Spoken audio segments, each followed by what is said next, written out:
और एपिसोड 12 में हम ऑब्वियसली बात करेंगे होम रूल लीग की। नाउ 1914 से 1919 का जो दौर रहा है वो फर्स्ट वर्ल्ड वॉर का रहा, और एक इंटरेस्टिंग चीज समझना हमारे लिए बहुत जरूरी है। हमेशा से ही ब्रिटिशर्स ने हमें ये महसूस कराया कि हम इंफीरियर हैं, हम सभ्य नहीं हैं, और वो हमें सभ्य सिविलाइज्ड बनाने आए हैं। और उन्होंने हमेशा से ही वाइट सुपीरियरिटी, वाइट सुप्रीमेसी जो है उसको ध्यान में रखते हुए हमें हमेशा इंफीरियर महसूस कराने की कोशिश भी की। लेकिन ये जो 1914 से 1919 का दौर था, ये उस वाइट सुपरमेसी को, उस वाइट सुपीरियरिटी को खत्म कर देता है।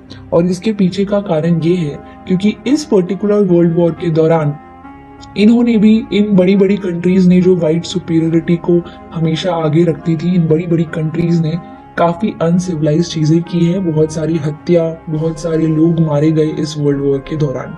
सो ऑब्वियसली बात है कि it is very much clear कि ये जो वर्ल्ड वॉर चल रहा था, इससे ये चीज साफ हो गई कि ये भी सिविलाइज नहीं है, और वाइट जो लोग हैं वो सुपीरियर नहीं होते हैं, we can fight against them. So ये एक आई ओपनिंग पीरियड था इंडियंस के लिए, and they realize this thing that we can actually fight against these Britishers. यही नहीं, फर्स्ट वर्ल्ड वॉर के दौरान यहाँ पे लोकमान्य तिलक जो हैं वो भी बाहर आ रहे हैं। लोकमान्य तिलक जब जेल में थे उस समय में एनी बेसेंट जो है वो यहाँ पर आयरलैंड से प्रभावित होकर होम रूल के बारे में लोगों को अवेयर करने की शुरुआत करती हैं। होम रूल कुछ और नहीं, होम रूल स्वराज ही है। ये आयरलैंड में भी होम रूल मूवमेंट हुआ था, स्वराज्य यानी कि सेल्फ गवर्नमेंट के लिए फाइट की थी वहां के लोकल लोगों ने, और वही एनी बेसेंट यहाँ पे लोगों के द्वारा करना चाहती हैं। तो जब लोकमान्य तिलक बाहर आए तो वो एनी बेसेंट के इस आइडिया से बहुत प्रभावित हुए, और फिर दोनों ने ही यहाँ पर होम रूल लीग की शुरुआत की, दो अलग अलग एरियाज में। एनी बेसेंट जो है वो होम रूल लीग की शुरुआत करती है एदियार, मद्रास वाले रीजन में, और लोकमान्य तिलक इसकी शुरुआत करते हैं पुणे में। यहाँ पे होम रूल लीग जो है उसका एक बहुत बड़ा मोटिव था। कांग्रेस के मुकाबले होम रूल लीग जो है वो अपने तरीके से काम करती थी। कांग्रेस को अगर देखा जाए, उसकी वर्किंग को अगर देखा जाए, तो कांग्रेस का कोई अल्टीमेट गोल नहीं था। हर साल मीटिंग्स होती थी, हर साल वो कोई ना कोई रेजोल्यूशन पास करते थे इस आधार पर कि अभी कंटेम्प्रेरी इशू क्या चल रहा है, और उसी के बेस पर डिमांड्स गवर्नमेंट के सामने रखते थे। यानी कि उनका कोई अल्टीमेट फाइनल गोल नहीं है, वो फाइनली कुछ ऐसा कोई चीज अचीव नहीं करना चाहते। तो लोकमान्य तिलक ने जो होम रूल लीग की शुरुआत की, उसका एक ही अल्टीमेट गोल था, वो है स्वराज। और स्वराज हासिल करने के बाद लोकमान्य तिलक ने डिसाइड किया था कि मैं इस होम रूल लीग को पूरी तरीके से खत्म कर दूंगा, यानी कि इसका अस्तित्व खत्म हो जाएगा इस अल्टीमेट गोल को अचीव करने पर। दोनों ही अपने अपने लेवल पर होम रूल लीग के अंडर यहाँ पे स्वराज जो है उसके लिए लोगों का सपोर्ट हासिल करने में लगे हुए थे। न्यूज़पेपर्स जैसे Maratha Kesari, new India, Commonwealth यहाँ पे सर्कुलेट होते थे और स्वराज के बारे में लोगों को बताते थे। यही नहीं, ये वही दौर है जिस समय में लोकमान्य तिलक ने इस स्लोगन को सामने रखा, स्वराज्य मेरा जन्मसिद्ध अधिकार है और मैं इसे लेकर ही रहूंगा। लेकिन यहाँ पे ब्रिटिशर्स ने काफी हद तक होम रूल लीग की जो एक्टिविटीज थी उनको दबाने की भी कोशिश की। लोकमान्य तिलक के ऊपर कुछ चार्जेस लगाए गए, जिनके केसेस की सुनवाई के लिए उनको लंदन जाना पड़ा, और पीछे से एनी बेसेंट को भी काफी बार अरेस्ट किया गया। लेकिन उसके बावजूद भी होम रूल लीग की एक्टिविटीज चलती रही। यही नहीं, होम रूल लीग के साथ गांधी जी ने भी कॉन्टैक्ट्स बनाए। 1917 के आसपास आप यहाँ पे गांधी जी जो है उन्हें भी होम रूल लीग का हिस्सा बनता हुआ देखेंगे, और एक तरीके से होम रूल लीग को एक तरीके से यहाँ पे स्वराज पार्टी जो है वो यहाँ पे नाम दिया गांधी जी ने। तो इंडिया में इस तरह की एक्टिविटीज बहुत चल रही थी। लेकिन इंडिया से बाहर भी बहुत सारी एक्टिविटीज चल रही थी। इंडिया से बाहर भी आपको बहुत सारे लोग जो हैं वो भारत की आजादी के लिए फाइट करते हुए देखने को मिलेंगे, और उन्हीं में से एक थी गदर पार्टी, यूएसए की। गदर पार्टी का जो ओरिजिनल यानी कि ऑफिशियल नेम था वो यहाँ पे pacific Hindustan coast of pacific association था। लेकिन ये गदर पार्टी पॉपुलरली कहलाती थी बिकॉज ऑफ वन न्यूज़पेपर जो कि इनके अंडर पब्लिश होता था, जो गदर नाम का न्यूज़पेपर था। गदर अंग्रेजी राज का दुश्मन। ये एक रेवोल्यूशनरी एसोसिएशन था ऑब्वियसली, एंड यहाँ पर इसी वर्ल्ड वॉर वन के दौरान यहाँ पे एक कोमागाता मारू इंसिडेंट होता है। कोमागाता मारू वॉज अ शिप जो जापान से कनाडा की ओर जा रही थी और वेस्ट बंगाल वाले इलाके से कुछ भारतीय जो हैं यहाँ पे इसमें चढ़ना चाहते थे।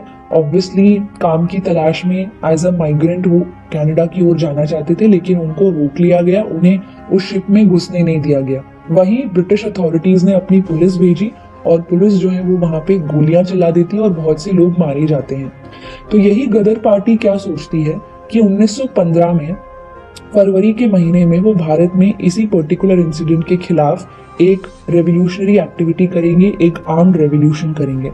इस गदर पार्टी के बहुत से बेहतरीन लीडर्स रहे, जैसे कि लाला हरदयाल, रास Bihari Bose. And you will find this thing कि यहाँ पे क्या होता है कि इस पर्टिकुलर रेवोल्यूशन को वो अंजाम दे पाते उससे पहले ही ये पूरा का पूरा जो प्लान है ये रिवील हो जाता है और सारे के सारे जो लीडर्स थे वो इस गदर पार्टी के पकड़े जाते हैं और पुलिस उन्हें पकड़ लेती है। एंड इस तरह की एक्टिविटीज ना हो, इसीलिए डिफेंस ऑफ इंडिया एक्ट 1915 जो है वो भी गवर्नमेंट लेकर आती है सामने। डिफेंस ऑफ इंडिया एक्ट के तहत अगर किसी तरह की भी रेवोल्यूशनरी एक्टिविटी इस वर्ल्ड वॉर के दौरान भारत के किसी हिस्से में भी होती है तो वहां के लीडर्स जो हैं उनको पूरी तरह से बिना किसी ट्रायल, बिना किसी वारंट के अरेस्ट कर लिया जाएगा। तो ये सारी चीजें जो है वो फर्स्ट वर्ल्ड वॉर के दौरान हुई, यानी कि इस तरह के नेशनलिस्ट मूवमेंट सिर्फ भारत में ही नहीं, भारत के बाहर भी हो रहे थे। होम रूल लीग के साथ लोकमान्य तिलक एक्टिव थे, लेकिन उसके साथ साथ कांग्रेस के मॉडरेट लीडर्स को भी ये समझ आ गया था कि काफी हद तक लोकमान्य तिलक के जो थॉट्स हैं वो बिल्कुल सही हैं। ब्रिटिशर्स अपने एक्ट्स के थ्रू हमें सिर्फ और सिर्फ कंफ्यूज करने की ही कोशिश करती है। इसी वजह से यहाँ पे लोकमान्य तिलक को कांग्रेस के द्वारा वापस बुलाया जाता है ताकि कांग्रेस में जो स्प्लिट आया था वो रीयूनियन में तब्दील हो सके। तो यहाँ पे लखनऊ सेशन 1916 का जो था उसमें आप यहाँ पे कांग्रेस को रीयूनाइट होते हुए देखेंगे, लोकमान्य तिलक को वापस से कांग्रेस ज्वाइन करते हुए देखेंगे। बट ये पर्टिकुलर सेशन एक और कारण से बहुत जरूरी है हमारे लिए, क्योंकि इसमें मुस्लिम लीग जो है वो भी कांग्रेस के साथ काम करने के लिए आगे आ रही है। मोहम्मद अली जिन्ना भी यहाँ पे कांग्रेस के साथ काम करना चाहते हैं। And this particular pact which was signed between Lokmanya Tilak on behalf of Congress and Muhammad Ali Jinnah on behalf of Muslim League is known as Lucknow Pact। इस लखनऊ पैक्ट के पीछे के बहुत से कारण थे। मतलब एक सवाल उठता है कि आखिर क्यों मुस्लिम लीग कांग्रेस के साथ काम करना चाहती है। तो मोहम्मद अली जिन्ना ने यहाँ पर साफ तौर पर कहा कि हमारे जो एनिमीज हैं वो कॉमन है एंड ऑब्वियसली हमें यहाँ पर एक साथ मिलकर काम करना चाहिए, एक साथ मिलकर फाइट करनी चाहिए। काफी हद तक मोहम्मद अली जिन्ना और मुस्लिम लीग जो है वो यहाँ पे बंगाल पार्टीशन के रद्द होने से भी खफा थे। इसके साथ साथ ऑटोमन टर्किश एम्पायर के साथ जो व्यवहार चल रहा था वर्ल्ड वॉर वन के दौरान उससे भी वो परेशान थे। और जिस तरीके से ब्रिटिशर्स जो हैं वो ऑटोमन टर्किश एम्पायर के छोटे छोटे टुकड़े करने में लगे हुए हैं, बाल्कनाइजेशन की प्रोसेस में लगे हुए हैं, कैसे ब्रिटिशर्स जो है वो बाल्कन वॉर्स को अंजाम दे रहे हैं ऑटोमन टर्किश एम्पायर में, उससे भी मुस्लिम लीग परेशान थी। Let me tell you, Ottoman Turkish empire जो है वो मुस्लिम रूलर्स के अंडर बना हुआ एक एम्पायर था और उसका राजा जो है वो खलीफा कहलाता था। और ये जो खलीफा है ये ऑल ओवर दी वर्ल्ड जितने भी मुस्लिम्स हैं उनका रिलीजियस हेड माना जाता था। तो ऑटोमन टर्किश एम्पायर के डिक्लाइनेशन के पीछे का कारण बन रहा था ब्रिटेन, और यही यहाँ पे मुस्लिम लीग जो है वो नहीं पसंद कर रही है और रिसेंटमेंट शो करने के लिए वो यहाँ कांग्रेस के साथ हाथ मिलाकर आगे बढ़ना चाह रही है। तो यहाँ पे लखनऊ पैक्ट सामने आया और लखनऊ पैक्ट में मोहम्मद अली जिन्ना, मुस्लिम लीग एंड कांग्रेस जो है दोनों ने मिलकर कुछ जॉइंट डिमांड्स जो हैं वो यहाँ पर ब्रिटिश अथॉरिटीज के सामने रखी।